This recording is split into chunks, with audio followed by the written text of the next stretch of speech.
members of the House urging the State Department to come clean about all the facts surrounding the questionable funding of the nonprofit behind the anti-Netanyahu campaign.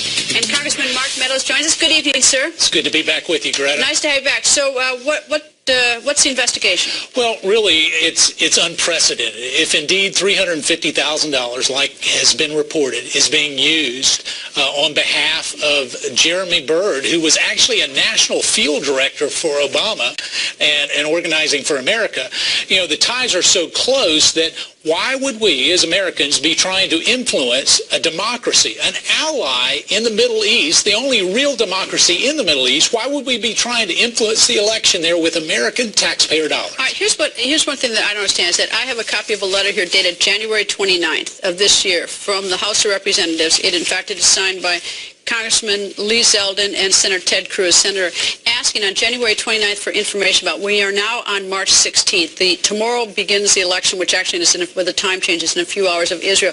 Why in the world, it went to Secretary of State John Kerry. Why aren't the answers there now? Why are these being asked tonight? Well, we see this a lot with the administration. They defer those answers to the real questions from Congress in hopes that perhaps the election takes place without really this coming to light. Doesn't that bother you? I mean, you know what, to me, it's like, this discussion on January 29th, and if Netanyahu, Prime Minister, has been sort of seething over the weekend about as more information unrolls, I don't know if it really is legitimate or not, but we have the question now on the eve of it. And the State Department, Secretary Kerry had the question, January 29th, could have cleared it up. Well, he could have cleared it up, and really the silence is what makes the message that much more powerful. If indeed he wanted to deny it, he could have done that in plenty of time before tonight on the eve of the election. And really, we've got the Prime Minister who has come here to be a voice for the Israeli people, and tremendous bipartisan support.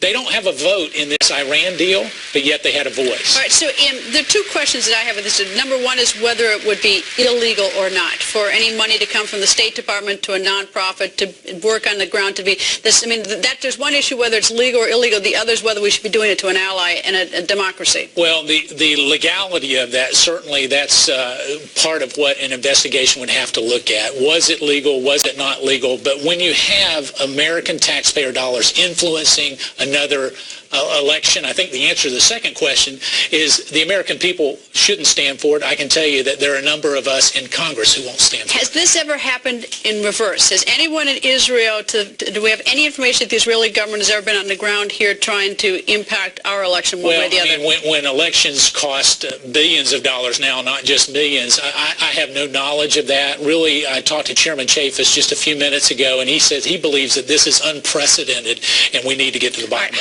it. Is it bipartisan, or is it, because look, if it's just one party, the government's going to be squawking about it. It's got to be bipartisan, and I would say our support for Israel is indeed bipartisan, so I'm hopeful that some of my Democrat colleagues will come along. I believe they will, and that we'll be able to get to the bottom of it. Are you watching this election? I mean, this election tomorrow, well, actually in a couple hours with the time change, is unbelievably important. It is going to change. It's critical. It's going to change the direction of lots of things, whether it stays or whether Prime Minister Netanyahu stays or whether it goes. Well, we're following it very closely because indeed a clear voice for peace and prosperity that the current Prime Minister has been needs to continue on, and so that's my weighing in on this particular election. It's hard without being on the ground knowing to what extent, and security, I suppose, is the big issue for Prime Minister Netanyahu. His opponent Herzog seems to be more the economy, and it's sort of hard to have sort of a sense, thousands of miles away, whether this little itty-bitty country is more worried about security tonight or whether they're worried about